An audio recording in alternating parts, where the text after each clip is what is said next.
द्वैतविशिष्टवादकुशवैरद्वैतभकृर्चितं सारसारविचारचारुमनसां सङ्खावतं वल्लभम् स्वाप्तानाप्तसमस्तजीवसदयं ज्ञानाश्रयमाश्रयम् स्वाप्तानाप्तसमस्तजीवसदयं ज्ञानाश्रयमाश्रयम् वन्दे द्वैतगुरुं जगतां धीशङ्करं शङ्करम् वन्दे द्वैतगुरुं जगतां धीशङ्करं शङ्करम्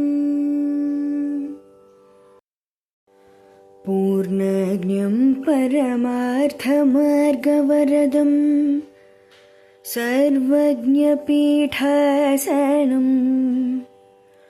संसारार्णवरारकं यतिवरं तत्त्वार्थसिद्धिप्रदं पारिव्राज्यशिरोमणिं श्रितपरं देवी कटाक्षान्वितं श्रीमच्छङ्करमाश्रितेस्तवरदं सर्वावतारं श्रये श्रीमच्छङ्करमाश्रितेस्तवरदं सर्वावतारं श्रये.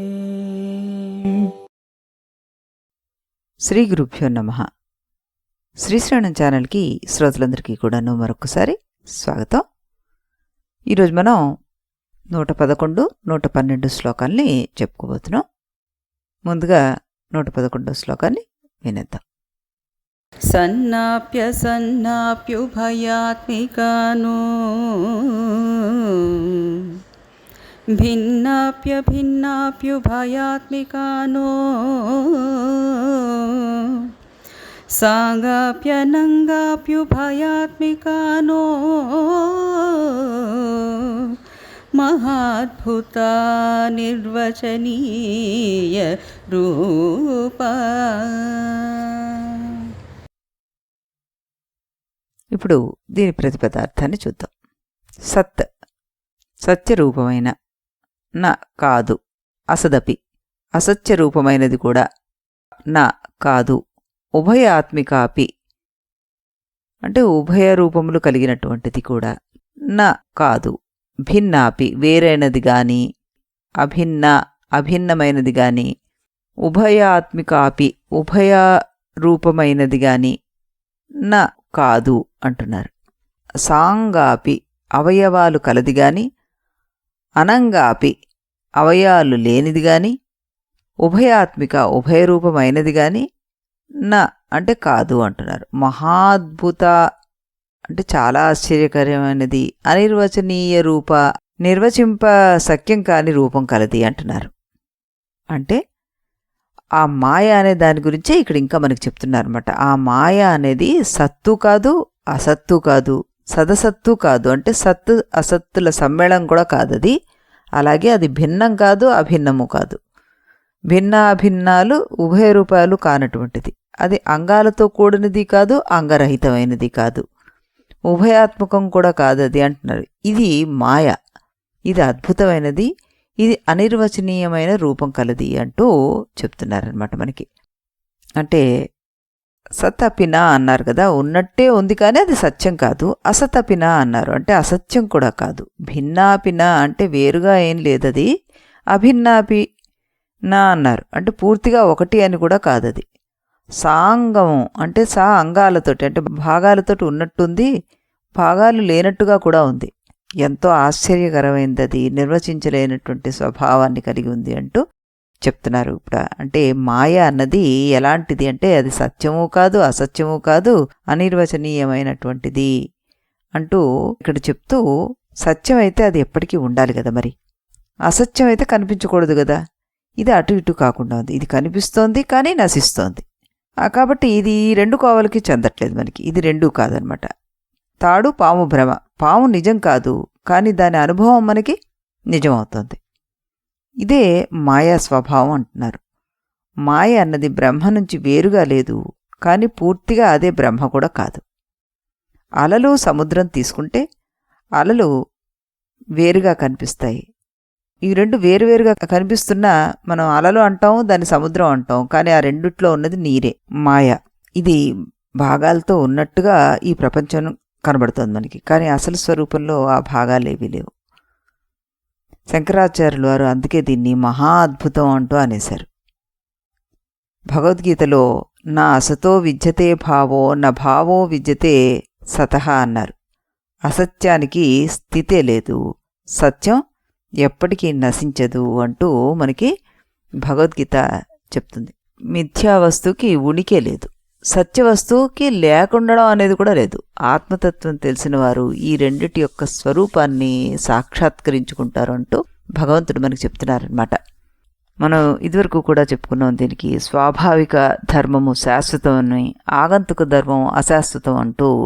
ఇక్కడ మనం క్రితంసారి ఒక చక్కటి ఉదాహరణ చెప్పుకున్నాం. ఈ స్వాభావికమైన ఉనికి ఉన్నది సత్యం, ఆగంతుకమైన ఉనికి ఉన్నది మిథ్య అనుకుంటూ మనం చెప్పుకోవడం జరిగింది. మట్టి సత్యం, కుండ మిథ్య అంటూ చెప్పుకున్నాం దాంట్లోనే ఉదాహరణగా.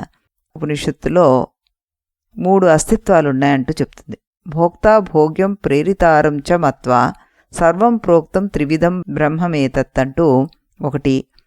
క్షరం ప్రధానమమృతాక్షరం హరః క్షరాత్మనా వీషతే దేవ ఏకః సంయుక్తమేతత్ అక్షరమక్షరం చ వ్యక్తావ్యక్తం భరతే విశ్వమీశః అంటూ చెప్పడం జరుగుతుంది. ఈ వేదమంత్రాలన్నీ ప్రతిపాదించేది ఏమిటి అంటే భగవంతుడు, జీవాత్మ, మాయ ఈ 3 కూడాను నిత్యము శాశ్వతము అంటున్నారు. భగవంతుడు నిత్య శాశ్వతుడు, అంటే ఆయన సత్, ఎల్లప్పుడూ ఉంటాడు. అందుకే వేదాల్లో ఆయనకి ఒక పేరు సచ్చిత్, ఆనంద స్వరూపుడు అంటూ, నిత్య జ్ఞాన స్వరూపుడు, ఆనంద సింధువు అంటూ రకరకాలుగా మనం చెప్పుకుంటాం.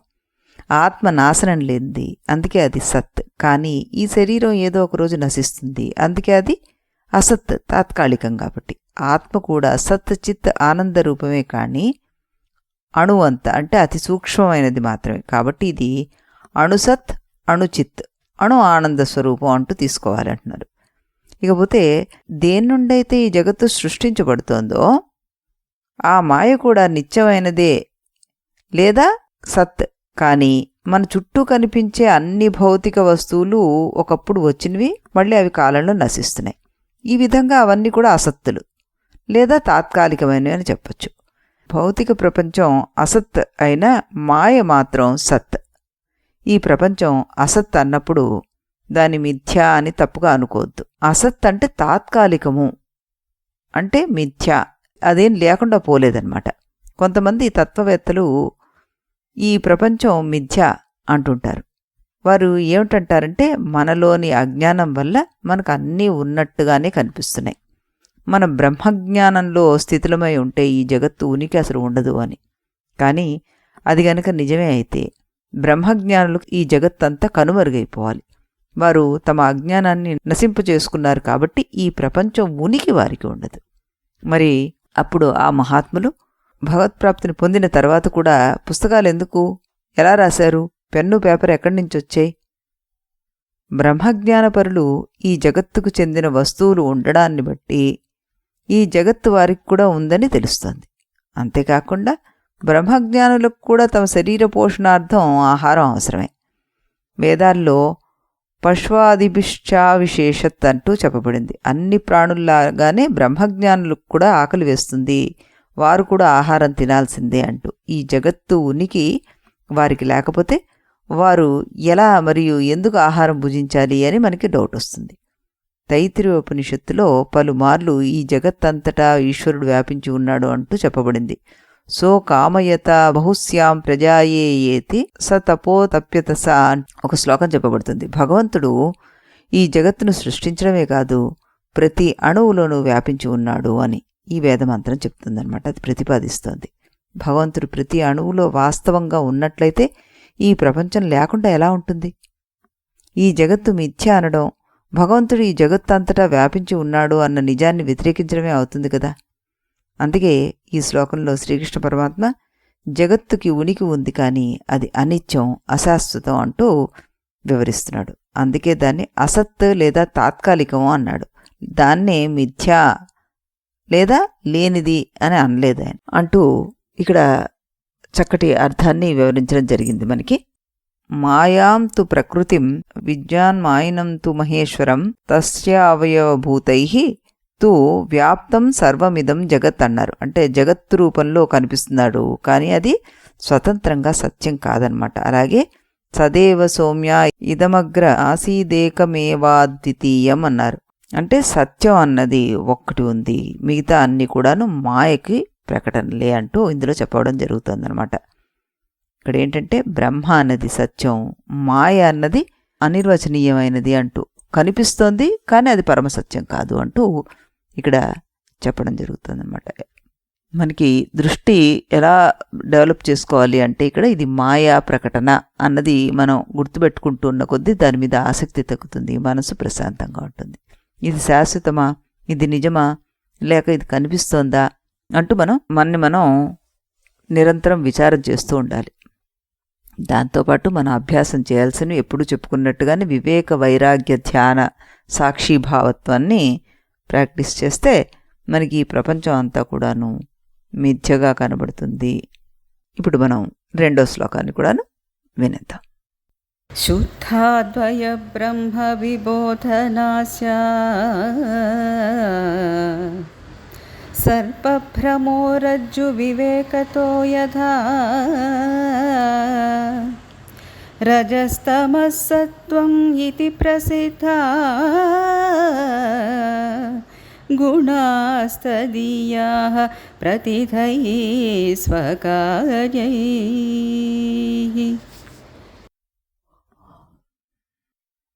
ఇప్పుడు దీని ప్రతిపదార్థాన్ని చూద్దాం. రజ్జు వివేకతః అన్నారు. రజ్జు సాక్షాత్కారం వల్ల సర్పభ్రమ సర్పభ్రాంతి యథా ఎట్లు నాశనం అవుతుందో, శుద్ధాద్వయ బ్రహ్మ విబోధనాస్య అంటే శుద్ధమగు అద్వితీయ బ్రహ్మ యొక్క సాక్షాత్కారము చేత నశింపచేయుటకు శక్యమైనది అంటూ అర్థం అన్నమాట. రజః రజోగుణము, తమః తమోగుణము, సత్వం ఇతి అంటే సత్వగుణము అని, తదీయాః దాని సంబంధమైన గుణాలు, ప్రదితైః అంటే ప్రసిద్ధములైన, స్వకార్యైః వాటి కార్యముల చేత ప్రసిద్ధమవుతున్నాయంటూ చెప్పుకోవడం జరుగుతోంది. ఇక్కడ తాడు అనే జ్ఞానం కలగడంతో మనకి పాము అనే భ్రమ ఎలా అయితే తొలగిపోతుందో, అలాగే శుద్ధ బ్రహ్మ జ్ఞానం కలగడం చేత ఈ మాయ అనేది తొలగిపోతుంది. ఈ మాయ యొక్క కార్యాలకు ఏ సత్వ రజస్తమో గుణాలు 3 కారణాలు కాబట్టి, ఆ మాయ యొక్క కార్యాలకు సత్వ రజస్తమో గుణాలు 3 కారణాలు కాబట్టి మాయ అనేది త్రిగుణాత్మికం అంటున్నారు ఇక్కడ శంకరుడు వారు. శుద్ధ అద్వయ బ్రహ్మ విబోధనాస్య అన్నారు. అంటే శుద్ధ అద్వైత బ్రహ్మ జ్ఞానం వల్ల నశించేదేమిటి అంటే మనకి సర్పభ్రమలాగా ఈ ప్రపంచం అంతా కూడాను భ్రమ అన్నది మనకి తొలగిపోతుంది అంటున్నారు. రజ్జు వివేకతః యథ అంటూ తాడు అని తెలుసుకున్నప్పుడు ఎలా పోతుందో అలాగే పోతుంది అంటూ ఇవన్నీ కూడా ఈ 3 గుణాలు ఏవైతే చెప్పుకున్నామో అవి మాయకి చెందిన గుణాలు. ఈ 3 కూడాను తమ తమ పనులను అవి నిర్వహిస్తూనే ఉంటాయి అంటూ కూడా చెప్తున్నారన్నమాట. మాయను పోరాడి గెలవగలం, దాన్ని మార్చలేం మనం, జ్ఞానం ద్వారా అది పోతుంది అంటున్నారు. చీకట్లో తాడు పాము అనిపిస్తుంది మనకి, దీపం వేసినప్పుడు ఆ పాము ఏమీ అక్కడి నుంచి వెళ్ళిపోవట్లేదు, అసలు అది పామే కాదు అన్న విషయం తెలుస్తుంది మనకి. అలాగే మాయ ఏదైతే ఉందో జ్ఞానం వచ్చినప్పుడు స్వయంగా అదే నశించిపోతుంది అంటున్నారు. ఇందులో మరి ఈ త్రిగుణాల పాత్ర ఏమిటి అంటే సత్వం మనకి శాంతిని, జ్ఞానాన్ని, పవిత్రతను కలుగజేస్తుంది. రజస్సు క్రియాశీలతను, ఆశను, చంచలత్వాన్ని కలుగజేస్తుంది. తమస్సు అన్నది అజ్ఞానం, ఆలస్యం, మోహం వీటిని కలిగి ఉంటుంది అనమాట. మన జీవితంలో ఈ లక్షణాలన్నీ కనబడుతూనే ఉంటాయి. మనం మాయను చూడగలుగుతామంటే చూడలేం, కానీ గుణాల పనులను చూస్తే ఆ మాయ పనే అది అని తెలుస్తుంటుంది మనకి. సత్వం రజస్తమ ఇతి గుణాః ప్రకృతి సంభవాః నిబధ్నంతి మహాబాహో దేహినం అవ్యయం అంటూ చెప్పడం జరుగుతుందన్నమాట. ఈ 3 గుణాలు కూడాను మన్ని తరచు బాధిస్తూనే ఉంటాయి అంటూ ఇందులో చెప్పడం జరిగింది. ఇక్కడ మనకి ప్రకృతిలో ఉన్న 3 గుణాలు మనిషికి కూడా వచ్చాయి. అవేమిటి? సత్వ రజస్తమో గుణాలు అని చెప్పుకుంటాం మనం. దేహి అంటే అహంకార ప్రధాన జీవి కదా. ఈ 3 గుణాలు అహంకార ప్రధాన జీవిలో భిన్న భిన్న స్థాయిల్లో ఉంటాయి. అవే ఈ మనిషిని బంధించేస్తూ ఉంటాయి అన్నది మనం ఇక్కడ తెలుసుకోవాల్సిన విషయం అన్నమాట. అయితే గీతలో ఏమంటున్నారంటే, దేవీహేష గుణమయీ మమ మాయా దురత్యయ, ఈ మాయను దాటడం కష్టం అయ్యా అని చెప్తున్నారు. కాకపోతే దానికి ఒక సొల్యూషన్ కూడా భగవంతుడు ఇచ్చాడు. శ్రద్ధావాన్ లభతే జ్ఞానం అంటూ ఈ జ్ఞానం ద్వారా మోక్షాన్ని పొందవచ్చు అంటూ చెప్పారు. అంతేకాకుండా తమేవ విదిత్వాతిమృత్యుమేతి నా అన్యః పంథా విద్యతే అయనాయ, బృహదారణ్యకోపనిషత్తులో చెప్తున్నారు మనకు. ఆత్మను తెలిసిన వాడు మరణాన్ని దాటుతాడు, ఇంకా మరో మార్గం అంటూ ఏమీ లేదు అంటూ చెప్తున్నారు. సదేవ సౌమ్య ఇదమగ్ర అంటూ మళ్ళీ మనకి బ్రహ్మే సత్యం, మిగతావన్నీ మాయ అంటూ ఉపనిషత్తు తెలుపుతుందన్నమాట. ఇక్కడ ఆయన ఏం చెప్తున్నారంటే, ఈ జీవాత్మ ఎలా అయితే మనకి ఈ సత్వరజస్తమో గుణాలతోటి తయారు చేయబడిందో ప్రకృతిలాగానే అది దివ్యమైనదే, తనను సాను శరీరం అనుకుంటుంది కాబట్టి భౌతిక ప్రకృతికి అది కట్టివేయబడి ఉంది అంటున్నారు. భౌతిక శక్తి కూడాను 3 గుణాలను కలిగి ఉంటుంది కదా. 3 రంగులతో చేసే ప్రింటింగ్ని మనం ఉదాహరణగా చూస్తే, ఒకవేళ ఏదో ఒక రంగు కాస్త ఎక్కువగా పేపర్ మీదకు పంపబడితే కాగితం పైన బొమ్మ ఆ రంగుతో మనకు కనబడుతుంది. అదేవిధంగా ప్రకృతి ఈ 3 రంగుల సిరా కలిగి ఉన్నటువంటిది. వ్యక్తి యొక్క అంతర్గత ఆలోచనలు, బాహ్య పరిస్థితులు, పాత సంస్కారాలు, ఇలాంటి విషయాలపైన ఆధారపడి వీటిలో ఏదో ఒక గుణం ఆ వ్యక్తిలో ప్రబలంగా కనిపిస్తూ ఉంటుంది. ఏ గుణం ఎక్కువ ప్రభావంగా ఉంటుందో ఆ వ్యక్తి యొక్క వ్యక్తిత్వం పైన ఆ రంగు ప్రభావం ప్రబలంగా ఉంటుంది. కాబట్టి జీవాత్మ ఈ 3 గుణాల చేత ప్రభావితం అవుతుంది అంటూ కృష్ణ భగవానుడు ఇక్కడ మనకి చెప్పడం జరిగిందనమాట. ఈ రకంగా మనం ఈరోజు 2 శ్లోకాలని కంప్లీట్ చేసుకోవడం జరిగింది. మళ్ళీ రేపు మనం మరో 2 శ్లోకాలతోటి ఇదే సమయంలో ఇదే ఛానల్లో కలుద్దాం. అంతవరకు సెలవు. इति गुरुवाक्यम् इति गुरुवाक्यं विधि वेदान्तं विदितारकमिति ब्रह्ममु इति गुरुवाक्यं विधि वेदान्तं विदितारकमिति ब्रह्ममु इति मोदलिदि नडुमिदि तुदि తెలిసిన వాడెవడుగా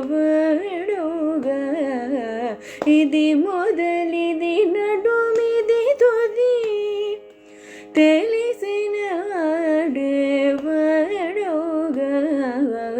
ఇది గురువాక్యం విధి వేదాంతం విదితారకమితి బ్రహ్మము ఇది గురువాక్యం.